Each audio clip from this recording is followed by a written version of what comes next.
Hallo, herzlich willkommen zu meinem Let's Play Herrscher des Olymps Zeus mit dem Add-on Herrscher von Atlantis, Poseidon. Ich bin euer Dominus und auf vielfachen Wunsch spiele ich jetzt ein Endlosspiel. Ja, und diese Endlosspiele finden wir auch unter den Abenteuern. Und zwar die offenen Spiele, da gibt es offene Militärspiele und offene Wirtschaftsspiele und hier offene Spiele Sandkasten. Das sind die Endlosspiele, wo man tatsächlich seine Stadt aufbauen kann nach Lust und Laune ohne jegliche Ziele.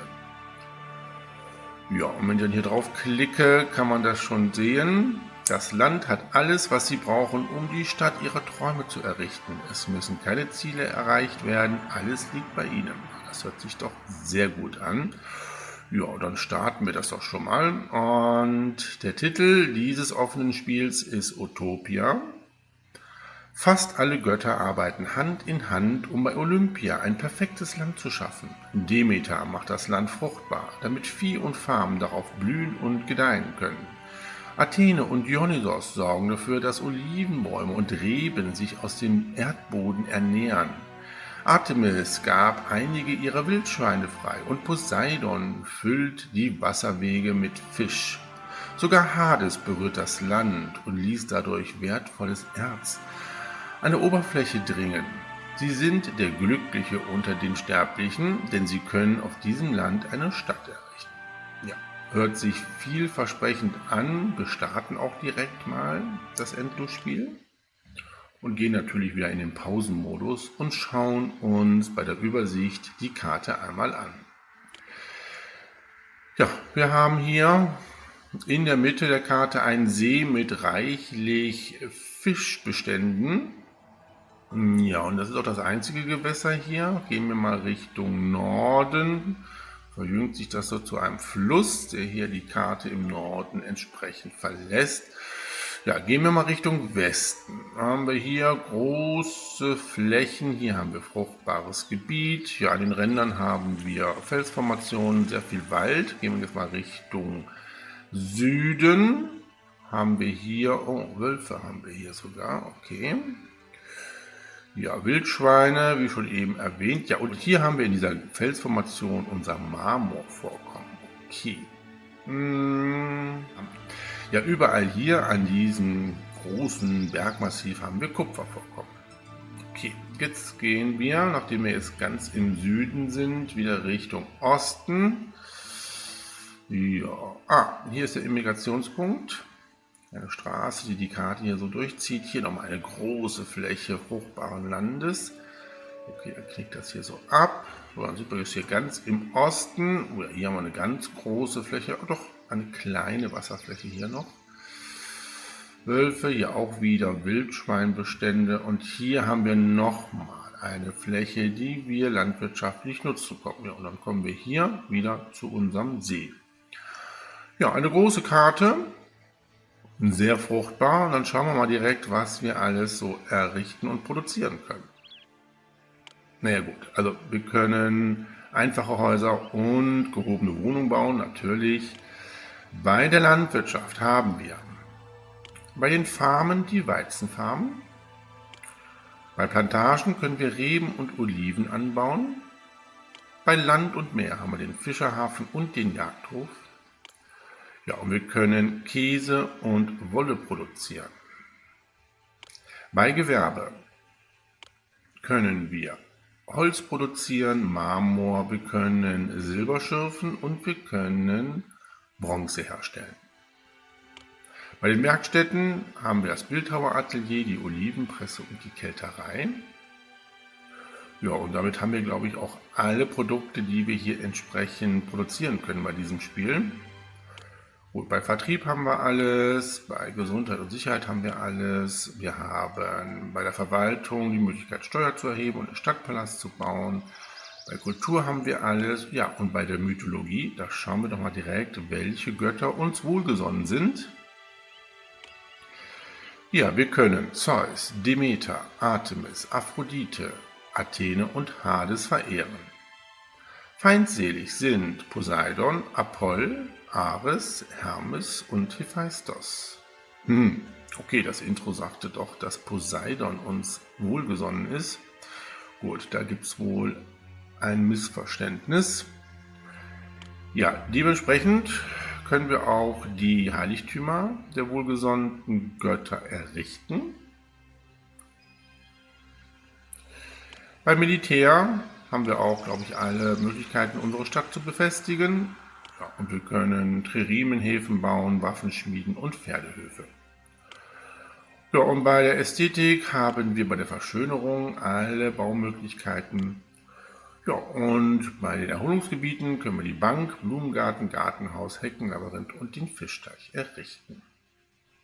Gute Waffen können wir auch noch herstellen. Also wir können eigentlich alles herstellen, um unsere Stadt zu versorgen. Wir müssen eigentlich, glaube ich, gar nichts großartig einkaufen. Wir können einen Regenhandel betreiben und dann schauen wir auch mal direkt auf die Weltkarte.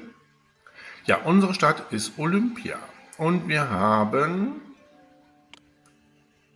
als Rivalen Sparta. Braucht Bronze und Marmor und produziert Weizen und Rüstung. Wir haben Tiryns als Verbündeten, kauft Olivenöl und verkauft Wolle. Aulis als Verbündeter kauft Skulpturen und verkauft uns Oliven und Olivenöl.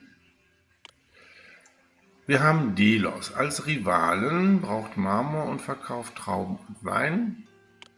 Ja, wir haben Milet als Vasallen, kauft Wein und verkauft uns Holz und Bronze. Als Tribut kriegen wir 4 Bronzebaren jährlich, was allerdings ausgesetzt ist. Ja, wir haben auch schon eine Kolonie, nämlich Elis, kauft Holz, Wolle und Rüstungen und verkauft uns Wein und wir kriegen 4 Amphoren Wein jährlich. Ja, dann haben wir jetzt hier noch Tassos, eine entfernte Stadt, mit der wir Handel treiben können und die kaufen Weizen und Wolle und verkaufen uns Skulpturen. Ja, wir können relativ viel auch dann exportieren, was wir produzieren. Olivenöl und auch Rüstungen und Weizen. Also da können wir wirklich einen regen Handel betreiben. Ja, und was ist jetzt der Plan? Der Plan ist tatsächlich jetzt hier bei diesem Endlosspiel eine große Stadt zu errichten, den sogenannten Maximalausbau. Also wie viele Menschen kann ich hier auf dieser Karte ansiedeln und versorgen? Das Wichtigste ist natürlich, wie viele Menschen kann ich ernähren hier. Das ist natürlich mal so das Wichtigste. Und ja, wir haben ja gesehen, wir können Nahrungsmittel produzieren. Also da denke ich mir mal, ist da kein großes Limit gesetzt, wenn man auch sieht, welche unterschiedlichen Lebensmittel wir produzieren können. Also Fisch und auch Weizen. Also da denke ich mir mal, können wir relativ viele Menschen hier auf dieser Karte ansiedeln. Allerdings brauchen diese Menschen auch Arbeitsstätten. Von daher sollte man immer auch gucken, dass das Verhältnis zwischen Wohngebieten und Arbeitsstätten natürlich gut ist, denn zu viel Arbeitslose sorgt für eine schlechte Stimmung und auch später dann für Abwanderung. Ja, wir haben hier im Osten eine ziemlich große zusammenhängende Landmasse. Die ist natürlich wunderbar eignet, hier eine große Stadt zu errichten, beziehungsweise mehrere große Wohngebiete. Wir können halt diese Wohngebiete mit allem versorgen. Wir können ja hier in den fruchtbaren Gebieten alles anbauen, was unsere Bürger wollen. Hier ganz im Westen, wo das Marmorvorkommen ist und auch unsere Kupfervorkommen, werden wir ein großes Produktionsgebiet aufbauen. Da haben wir zwar hier Sumpfgebiet, das macht aber jetzt nicht so viel. Wir haben hier die Möglichkeit, Piere zu errichten für unsere Handelspartner und wir können hier Fischerhäfen und auch Tririmenhäfen bauen, denn wir werden auch militärisch ein bisschen aktiv sein. Wir werden ein Wohngebiet der gehobenen Wohnungen aufbauen, damit wir unsere Rivalen entsprechend besiegen können. Ja, und immer weiter expandieren, bis wir den Maximalausbau erreicht haben. Gut, genug geredet. Ich denke mir mal, wir beginnen jetzt mit dem Aufbau unserer Stadt Olympia. So, wir haben jetzt hier unsere 2 Wohngebiete schon vorgeplant auf dieser östlichen großen Landmasse und haben jetzt hier in der Mitte eine große Fläche, wo wir später unsere Heiligtümer errichten werden. Ja, ich habe jetzt erstmal nur die Agroas hier gebaut und wir brauchen natürlich jetzt die weiteren Basics. Vor allem brauchen wir Verschönerung in Form unserer Alleen. So. Und hier natürlich auch eine Sperre. So, und dann brauchen wir natürlich den Architekten und ich werde bei diesen großen Wohngebieten jetzt doch vorsichtshalber 2 Brunnen bauen. Und dann können wir die Mitte schon mal entsprechend parzellieren.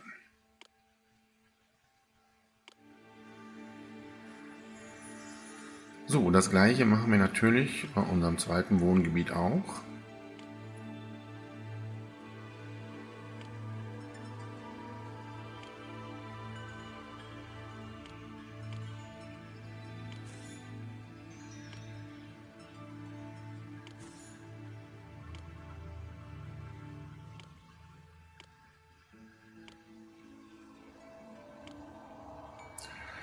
Gut, ja, dann können wir den Pausenmodus jetzt aufheben und natürlich bei Gewerbe, wie immer, die Priorität bei Gesundheit und Sicherheit auf hoch. Ja, und wir brauchen natürlich Mitarbeiter, das ist klar. So, hier kommen sie, unsere neuen Bürger, über diesen Immigrationspunkt. Wir werden jetzt mal hier die Verbindung schaffen von diesem Weg zu unserer Stadt.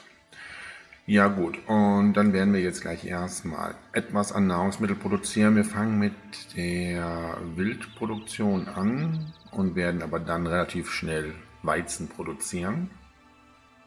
Jetzt müssen wir aber erstmal warten, dass die Bürger unsere Wohngebiete erreicht haben. Ja, da sind sie nun. Die ersten Parzellen werden jetzt besiedelt. Wunderbar. Ja, und wir brauchen aber noch ein paar Arbeitskräfte, aber ich denke mir mal, wir errichten schon mal 2 Jagdhöfe und die passen hier hin. Oder wie machen wir das? Moment. In der Mitte kommt ein Architekt und dann kommen die 2 Jagdhöfe.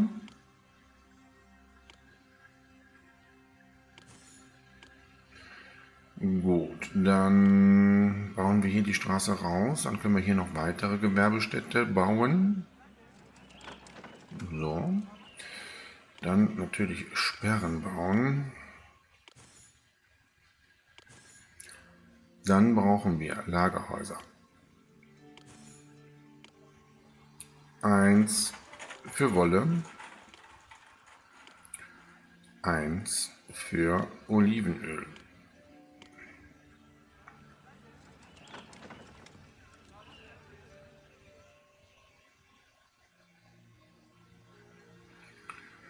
Ja, und ganz schnell haben wir schon 100 Personen in unserer Stadt Olympia. Ja, 26 Arbeiter brauchen wir, aber da kommen noch weitere neue Bürger.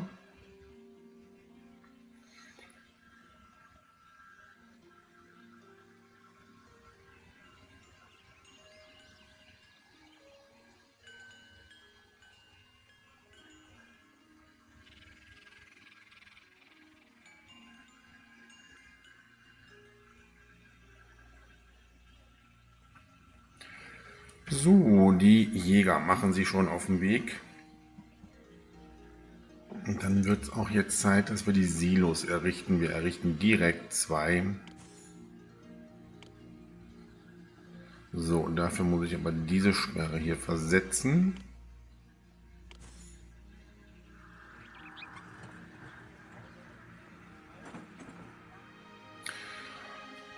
So, das erste Fleisch ist in den Jagdhöfen und wird auch jetzt zu den Silos gebracht. Dann können wir wenigstens schon mal in einem Wohngebiet den Lebensmittelhändler aufbauen.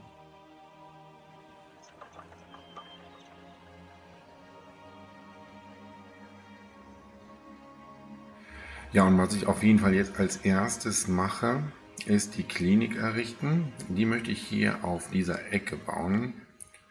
Dann nehme ich jetzt mal das hier weg an Allee und setze sie jetzt so hier hin. Dann haben wir aber das Problem, dass diese Straße hier dran führt. Das dürfen wir natürlich nicht so machen. Deswegen machen wir das so. Sieht auch ganz nett aus. Und dann können wir nämlich hier später nochmal Säulen oder Parkanlagen bauen. So, die Entwicklung geht jetzt weiter. Aber auch im zweiten Wohngebiet sollten wir die Klinik errichten. So, und hier machen wir das genauso.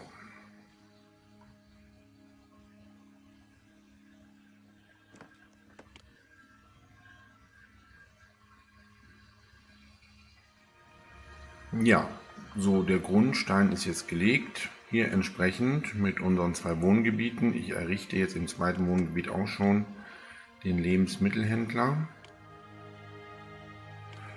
So, 21 Arbeiter, das ist jetzt auch nicht das Problem. Wenn jetzt hier das zweite Wohngebiet auch entsprechend mit Nahrungsmitteln versorgt wird. Allerdings mit den 2 Jagdhöfen werden wir auf Dauer natürlich die beiden Wohngebiete nicht versorgt bekommen. Daher würde ich jetzt hier die ersten Weizenfarmen aufbauen. Ja, ich habe jetzt hier bei den fruchtbaren Gebiet schon mal ein weiteres Wohngebiet vorkonzipiert für später. Wir errichten jetzt hier mal 4 Weizenfarmen. Wo können wir hier anfangen? Hier. Ja, und das ist gut.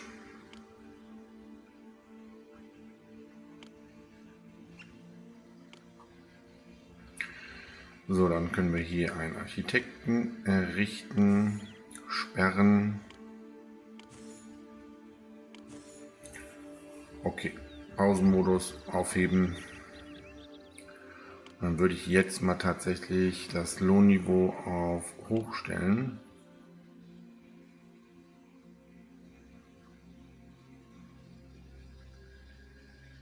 Ja, und wir kriegen die Mitteilung, dass Sparta feindselig wird. Na gut, dann wird wohl eine Invasion nicht lange auf sich warten lassen. So, okay, das zweite Wohngebiet hat jetzt auch, glaube ich, Nahrungsmittel. Ne? Nicht so viel. Da ist schon wieder keine Nahrungsmittel auf der Agroa, aber dafür im ersten. Okay, das wird sich aber jetzt gleich verbessern mit der ersten Weizenernte. Das dauert allerdings noch ein bisschen. So, da wandern aber wieder jede Menge neue Bürger ein und wir sind beliebter als türkischer Honig. Das hört man doch gerne. So, wir sollten jetzt auch allmählich mit unserem Gewerbe anfangen und die ersten Exporte mal produzieren und auch dann verkaufen. Ja, wir lassen das jetzt erstmal, glaube ich, so.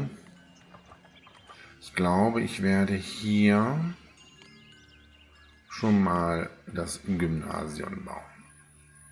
So, dann kommt hier noch eine Sperre hin. Ja, und Elis zahlt seinen Tribut, 4 Amphoren Wein, aber wir haben noch kein Warenlager dafür. Okay, nicht ganz so dramatisch.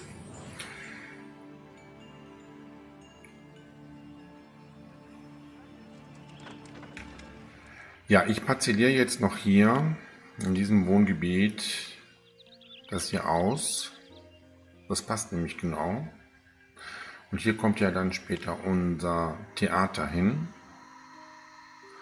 Ja, und jetzt mit den ganzen Bürgern, die jetzt hier in unsere Stadt einwandern, beginnen wir jetzt tatsächlich mit unserem Gewerbe. Ja, mittlerweile schon 500 Personen in unserer Stadt. Wie ich am Anfang schon erwähnt habe, kommt hier unser Gewerbegebiet hin, in der Nähe unserer ganzen Ressourcen, Marmor und auch hier entsprechend die Kupfervorkommen, ja, und auch hier der Wald, den wir entsprechend abholzen können. Und wir schlagen mal hier eine kleine Schneise rein, weil ich möchte die Straße hier so durchbauen. So. Ja. Da gehen wir noch ein Stückchen so rein. Ne? So. Okay. Und führen dann die Straße hier auf die Straße, wo der Immigrationspunkt ist. Ja, und ich würde jetzt gerne mit der Marmorproduktion beginnen und auch mit der Holzproduktion. Also Sägemühlen, die bauen wir mal hier auf. So, 2 Stück und auch 2 Steinmetzwerkstätten. Dann können wir die Straße so bauen. Natürlich Architekt nicht vergessen. Ja, da brauchen wir direkt 2. Und natürlich die Warenlager. So, einmal für Holz und einmal für Marmor. Sperren nicht vergessen. Gut. Den Pausenmodus können wir wieder aufheben.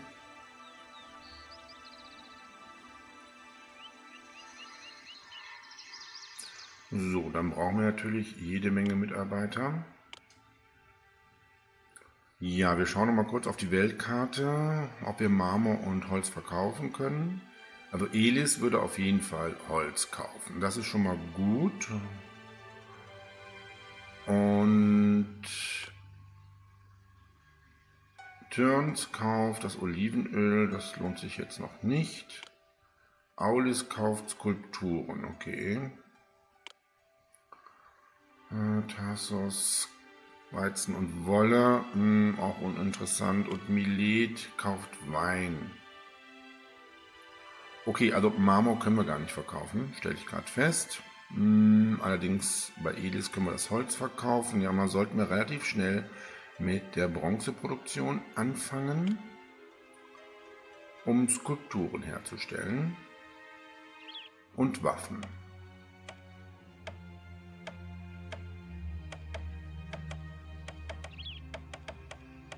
Ja, und in 2 Monaten wird Sparta uns angreifen. Da werden wir uns aber dann freikaufen. So, im zweiten Wohngebiet bauen wir auch schon das Gymnasium auf. Wenn wir wirklich mit der Bronzeproduktion beginnen wollen, brauchen wir da auch jede Menge Mitarbeiter.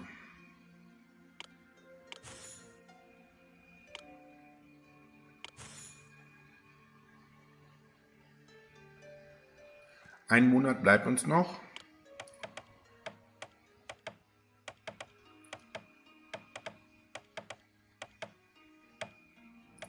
So, ja, der Arbeitsmarkt erholt sich hier.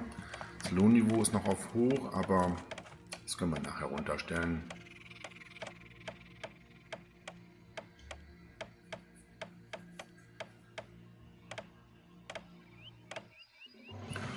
So, Sparta beginnt die Invasion. Wir können uns mit 875 Drachmen freikaufen. Das tun wir.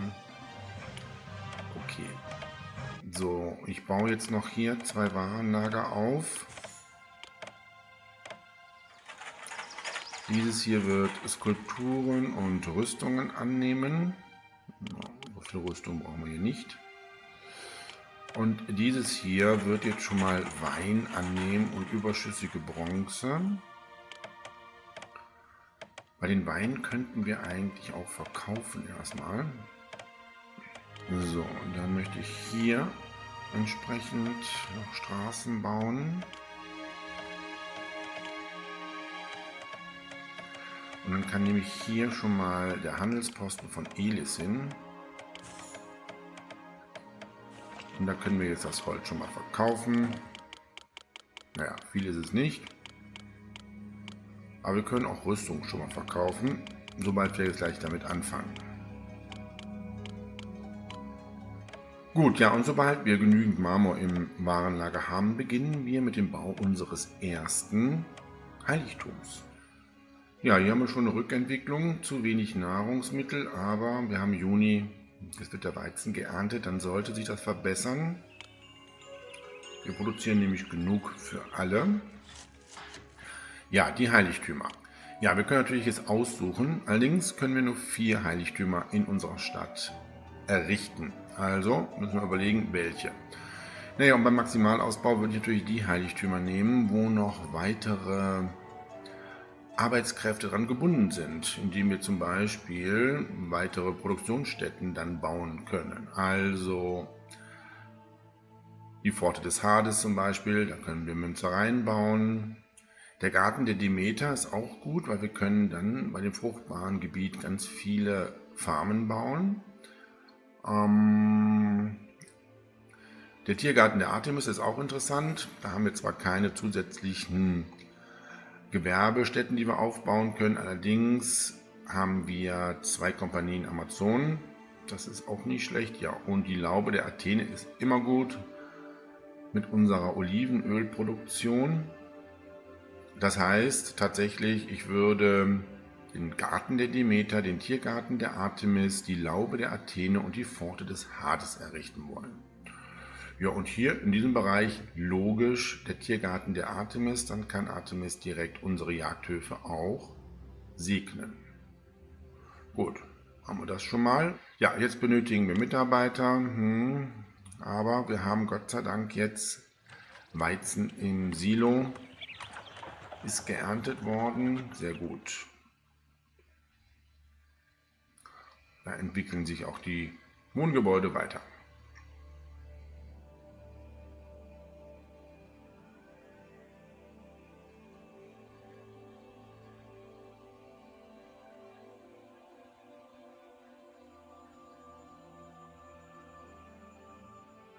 Ja, und im zweiten Wohngebiet können wir jetzt, glaube ich, auch nochmal weitere Parzellen ausweisen.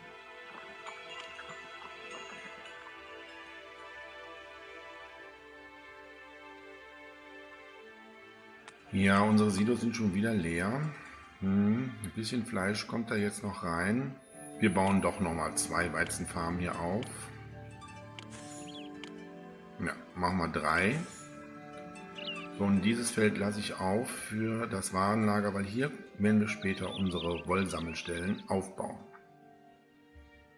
So, jetzt beginnen wir aber mal wirklich mit der Bronzeproduktion. Hier haben wir ja unsere Kupfervorkommen.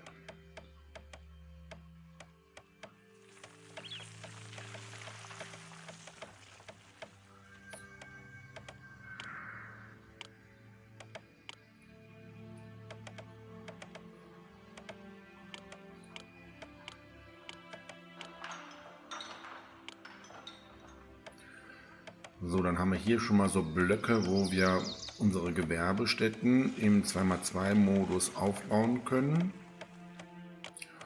Und die Gießereien errichten wir hier. Mal direkt 4 Stück.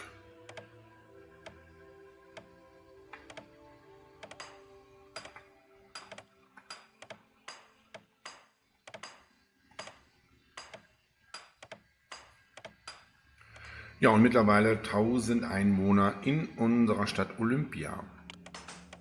Hallo, geliebtes Wesen. Wer mich verehrt, dessen Volk wird niemals mehr die Umarmung der Stadt verlassen wollen.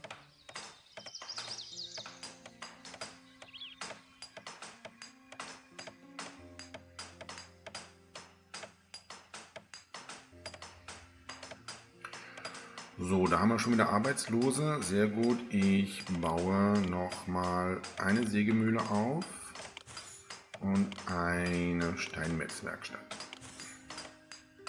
So, das reicht aber jetzt erstmal. Und wir können bei Elis ja Rüstungen verkaufen. Das heißt, wir bauen direkt schon mal 2 Waffenschmieden hier auf. So, jetzt können wir den Wein annehmen von Elis. So.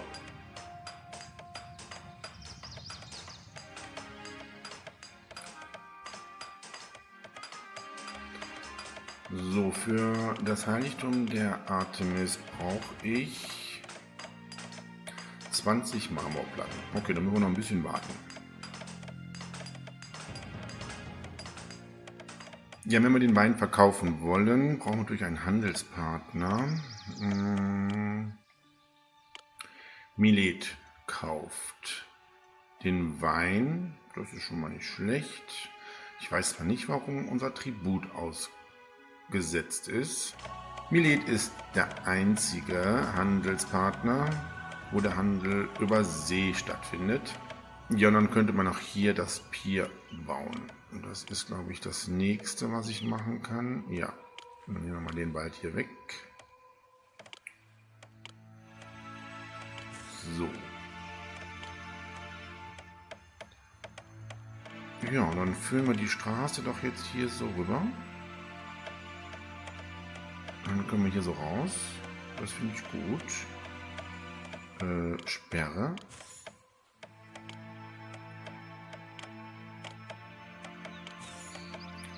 So, und dann können wir hier den Wein verkaufen.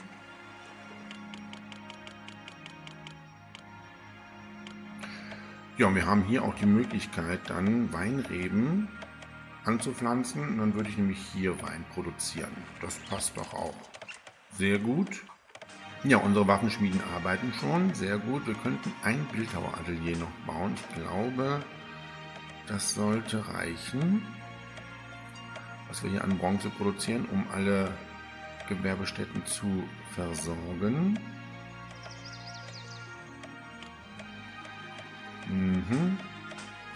Ja, dann bauen wir doch schon mal ein Bildhaueratelier. Das kann dann jetzt hier hin. Dann brauchen wir allerdings noch einen Handelsposten, der Skulpturen kauft. Obwohl ich jetzt die Skulptur noch gar nicht verkaufen möchte, weil die brauchen wir fürs Heiligtum. Ja, und wir brauchen Mitarbeiter, das ist klar. So, hier wandern jede Menge Bürger ein. Silos sind leer, aber wir produzieren genug. Wir haben Mai, naja gut, das sollte eigentlich sich jetzt bald hier verbessern. Ja, immer wieder mal Fleisch im Silo, das ist auch gut. Ja, parzellieren wir weiter, weil wir ja auch mit der Wollproduktion anfangen wollen. So. Ja, dann bauen wir doch schon mal hier 2 Wollsammelstellen auf.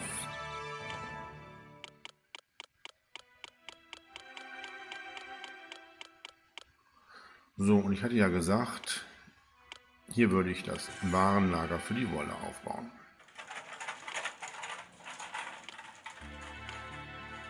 Dafür muss das Warenlager hier umgestellt werden, weil das muss jetzt die Wolle holen.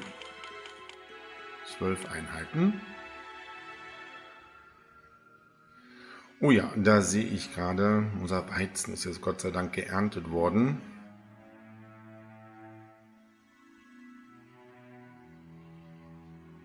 Ja, das sieht gut aus. Da können sich jetzt unsere Marktfrauen endlich mal aus dem Vollen bedienen. Ja, und ich sehe, wir haben genug Marmor für unser Heiligtum. Gut, dann der Tiergarten der Artemis. So, ja, ein bisschen Platz für Verschönerung brauchen wir. Machen wir das mal so. Auch noch richtig rum. Gut, dann brauchen wir Kunsthandwerkergilden, da brauchen wir nur eine. Der Weg ist sehr weit, den jetzt unsere Ochsenkarren hier mit den Baustoffen gehen müssen. Ich denke mal, da wird eine Kunsthandwerkergilde voll und ganz reichen.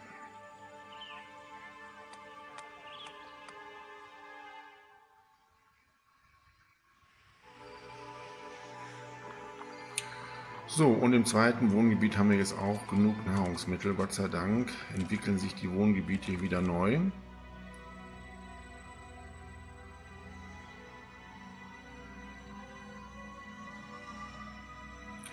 So, wir brauchen nochmal für den Tiergarten der Artemis 63 Marmorplatten, 20 Ladungen Holz und 6 Skulpturen. Okay. Ja, durch den Bau des Heiligtums ist unsere Stadtkasse ja wirklich sehr weit nach unten gegangen. Aber wir können ja Holz und auch Waffen jetzt verkaufen und auch Wein. Vielleicht sollten wir jetzt eine kleine Weinproduktion starten. Ja, das sollte eigentlich gehen. Ja, wir haben November. Wie viele Waffen hat denn Elis gekauft? 6. Okay. Gerade mal die Hälfte. Könnten wir noch eine Waffenschmiede bauen? Ich glaube, das lassen wir jetzt erstmal so. Geliebtes, sterbliches Wesen, wer mich verehrt, dessen Soldaten werden mit großer Stärke gesegnet. Ja, unsere liebe Athene ist auch in der Stadt. Ja, für dich werde ich dann auch noch das nächste Heiligtum errichten.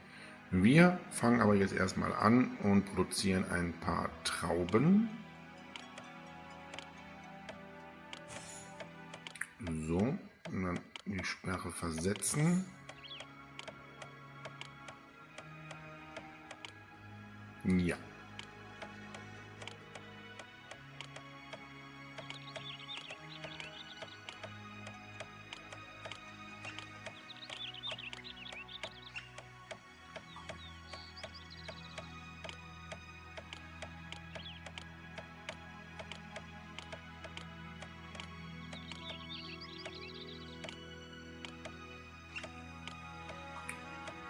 So.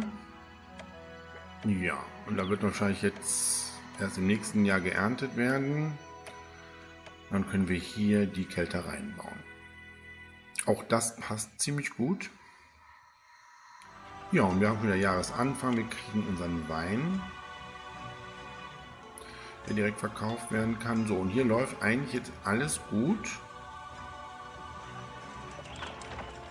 Ich parzelliere jetzt noch die letzten Flächen im zweiten Wohngebiet aus.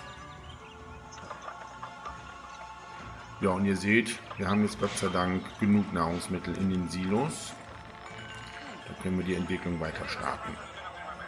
Und ich würde jetzt auch gerne mal meinen Stadtpalast bauen wollen. Ja, das können wir auch. Wir haben sogar noch ein bisschen Geld wieder erwirtschaftet. Der kommt natürlich jetzt hier hin. So.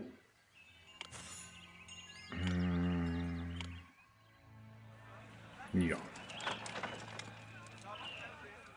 Sehr gut. Einmal hier rum. Dann brauchen wir hier einen Architekten. Der kann hier hin. So.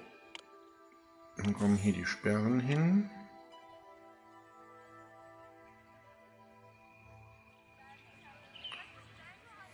Und dann kann auf jeden Fall in jedem Wohngebiet hier entsprechend das Steuerbüro gebaut werden. Ich sehe gerade, ich habe hier tatsächlich das hier parzelliert. Das tut mir jetzt sehr leid. Aber hier muss mein Steuerbüro hin. So.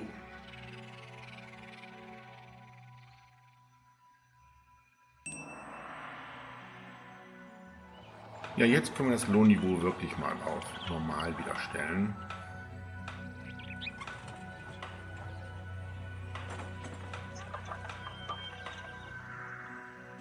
Ja, und wir haben jetzt Wolle hier schon im Warenlager. Allerdings würde ich jetzt hier die Entwicklung noch nicht starten, weil wir jetzt hier parzelliert haben. Sonst haben wir nachher wirklich zu viele Bürger hier, die eine Arbeitsstelle brauchen. Wir können allerdings bei Elis auch noch etwas Wolle verkaufen. Oh, 36 Einheiten im Jahr, das ist jede Menge. Okay.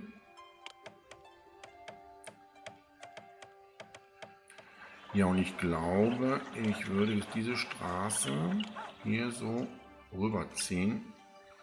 Dann hätten wir hier auch wieder eine Verbindung. Mein liebes sterbliches Wesen, ich habe einen Quest für Sie. Oh, auch im Endlosspiel kriegen wir Quests gestellt. Und zwar hier jetzt von Zeus, das goldene Vlies. Sterbliches Wesen, eine große Aufgabe wartet. Ein wahrlich schwerer Quest. Wenn Sie als Oberhaupt jemals ruhmreich werden wollen, muss das goldene Vlies hierher zurückgebracht werden. Finden Sie Theseus, um das Vlies zu beschaffen, damit ich, Zeus, den Fluch aufheben kann. Okay, das ist natürlich jetzt ein bisschen verwirrend, weil dieser Quest ist eigentlich Bestandteil des Abenteuers von unserem Helden Jason, der ja dieses Vlies besorgen musste, um den Fluch, den Zeus auf seine Familie gelegt hat, aufzuheben. Okay, gut. Das haben wir jetzt hier auch. Wir brauchen Theseus als unseren Helden. Ja, und es ist natürlich gut, dass wir jetzt den Stadtpalast gebaut haben, weil die Heldenhalle des Theseus muss ja in der Nähe des Stadtpalastes gebaut werden. Und wir wissen auch, dass wir eine Stadtmauer brauchen, weil die Heldenhalle muss von einer Stadtmauer umgeben sein. Also bauen wir wieder eine Stadtmauer direkt hier und können jetzt hier die Heldenhalle des Theseus errichten. So. Okay, dann führen wir hier den Weg raus. Wir brauchen keinen Architekten für die Heldenhalle. Stadttor.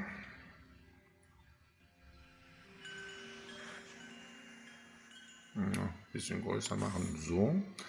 Aber wir brauchen ja auch jede Menge Dekoration.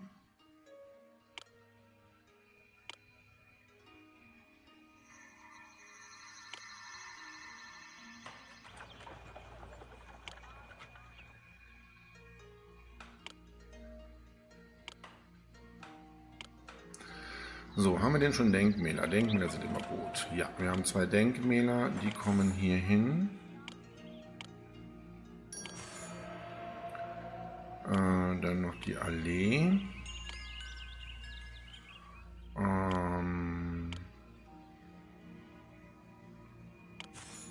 Heckenlabyrinthe. Säulen. Ja, und dann, ach komm, machen wir die. Hier, Parkanlagen hin. Und dann sieht das doch super schick aus und ich hoffe, wir haben jetzt einen Großteil erfüllt für Theseus. Haben wir. Wir brauchen jetzt nur noch die Marmorplatten und die 16 Amphoren Wein. Auch das ist gut, dass wir damit jetzt angefangen haben mit der Weinproduktion. So, und hier wird auch wieder kräftig verkauft. Ja, das ist sehr gut. Das gefällt mir richtig gut. Bauen wir schon mal 2 Kältereien auf. Ach, hier passen ja 3 hin. Dann bauen wir 3. Ja, wir werden ja später hier unsere Stadt nach hierhin erweitern. Von daher bauen wir schon mal hier den Weg rum. Aber nicht vergessen, hier eine Sperre zu setzen. Oh, ein Gebäude ist eingestürzt, eine Steinmetzwerkstatt. Okay, da kümmern wir uns gleich drum.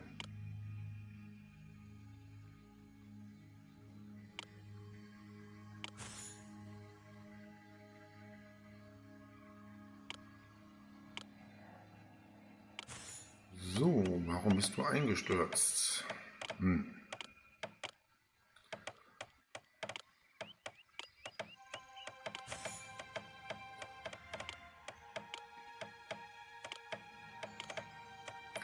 Gut, dann bauen wir das mal so.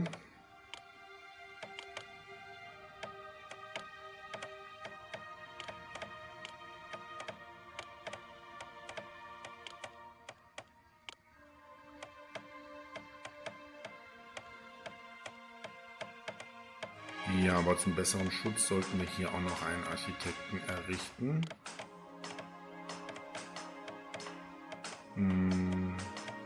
Ja.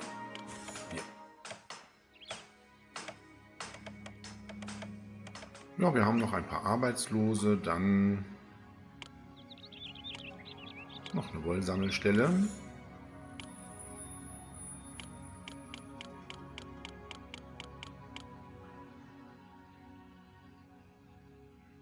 Ja, und wie immer baue ich dann doch noch eine zweite Kunsthandwerkergilde auf.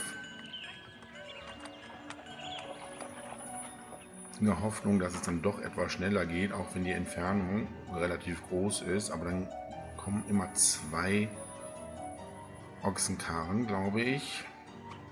Ja, aber mit unseren Exporten verdienen wir wirklich gut Geld. Die Stadtkasse hat sich wieder ein bisschen gefüllt und wir verkaufen ja jetzt auch gleich noch Wein. Unsere Trauben werden geerntet, die Kältereien arbeiten, das sieht alles gut aus. Ja, und ihr seht, unser Stadtgebiet füllt sich immer weiter. Und wieder Jahresanfang, wir nehmen unsere Tribute an. Ja, dann kommt jetzt die nächste Marmorlieferung, allerdings nur ein Karren. Gucken wir mal, ob sich das noch irgendwie bezahlt macht, dass wir noch die zweite Kunsthandwerker-Gilde gebaut haben.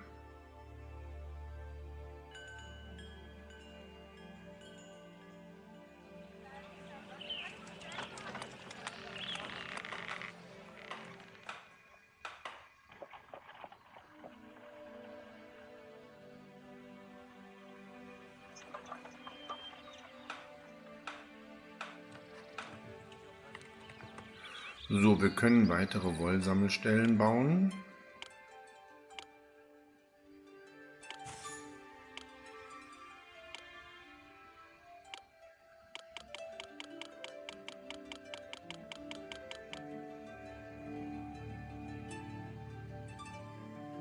Ah ja, dann kommen jetzt doch 2 Ochsenkarren mit Baumaterial. Dann sollten die Bodenplatten aber jetzt, glaube ich, gleich fertig verlegt sein. Ich will Liebe nur und sonst gar nichts. Die Stadt wird dann so attraktiv werden wie ich selbst.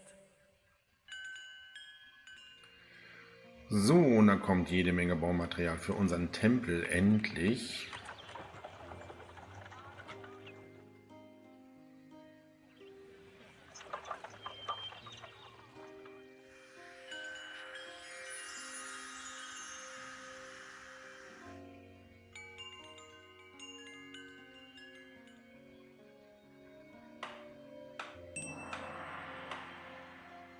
Ja, und eine neue Weizenernte wird eingefahren. Also wie gesagt, Lebensmittel haben wir jetzt mehr als genug. Gucken wir nochmal kurz. Ja, das reicht. Ja, Tempel ist jetzt fertiggestellt und jetzt geht es an den Rest. Skulpturen haben wir jetzt mehr als genug. Da könnten wir jetzt schon mal den Handelsposten bauen, wo wir Skulpturen verkaufen können. Da schauen wir nochmal kurz. Ja, das ist tatsächlich Aulis. Wunderbar. Dann bauen wir auch diesen Handelsposten sofort. Der kann dann hier hin. So, ja, und sobald das Heiligtum fertig ist, können wir die ersten Skulpturen verkaufen. Wenn unser Heiligtum gleich fertiggestellt wird, brauchen wir noch weitere Bürger bzw. Mitarbeiter. Wir bauen schon mal den Wollhändler in diesem Wohngebiet auf.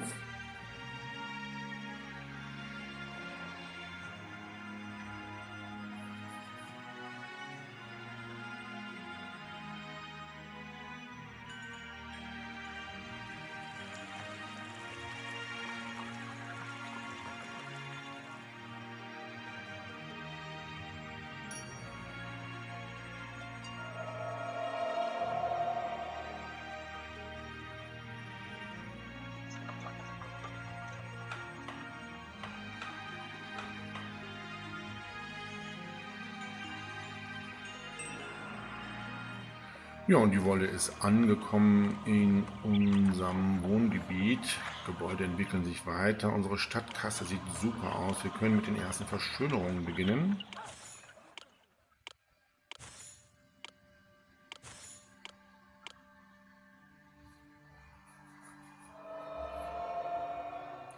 Und mittlerweile haben wir schon 2000 Einwohner in Olympia.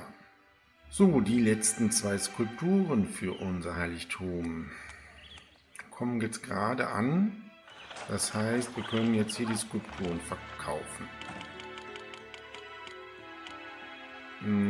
So. Ja, und wenn wir noch jede Menge Arbeitslose haben, baue ich weitere Gießereien auf. Wie machen wir das? Hier? Ja. So. Und dann können wir noch ein Bildhaueratelier bauen. Und noch eine Waffenschmiede.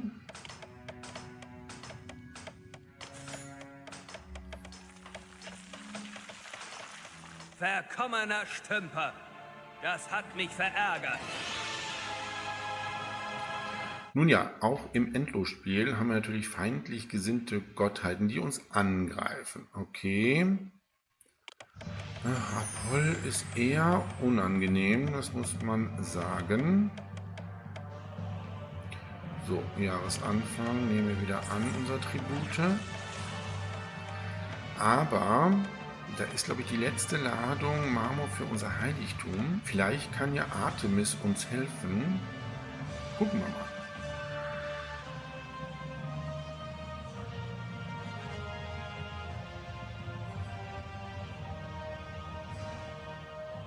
Auf jeden Fall könnten wir Wein schon mal hamstern für unseren Helden. Ich glaube, Marmor braucht man nicht hamstern, da haben wir mehr als genug. Ja, Apoll ist schneller als unsere Lieferung Marmor. Wie unangenehm. Naja, da kommt sie jetzt.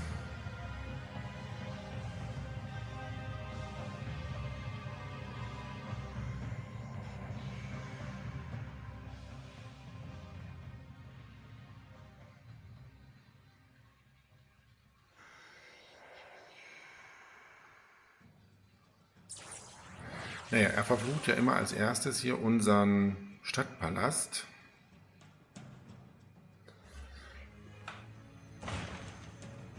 So, unser Heiligtum ist fertig für Artemis. Oh, und wir haben direkt eine Seuche. Ja. Danke, Apoll. So, da erscheint auch jetzt Artemis.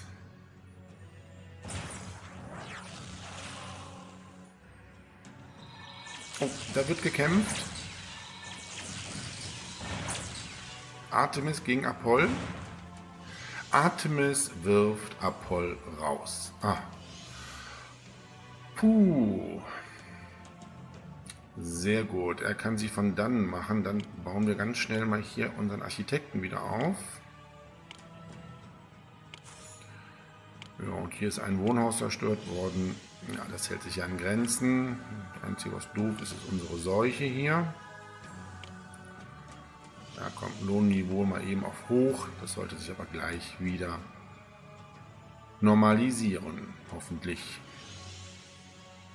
So, wie sieht es mit unseren Helden aus? Ja, da brauchen wir jetzt den Wein.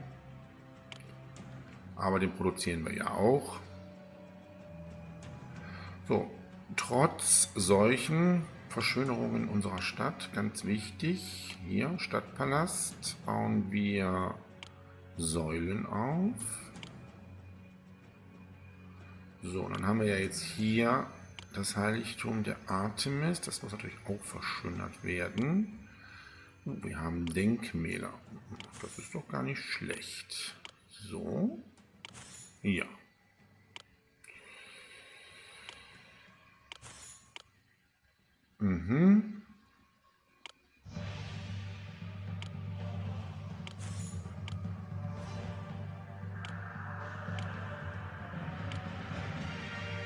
Ja, das ist auch schön.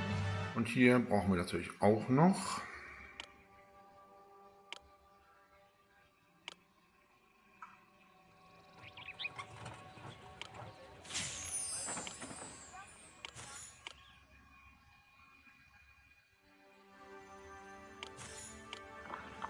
Ja, perfekt.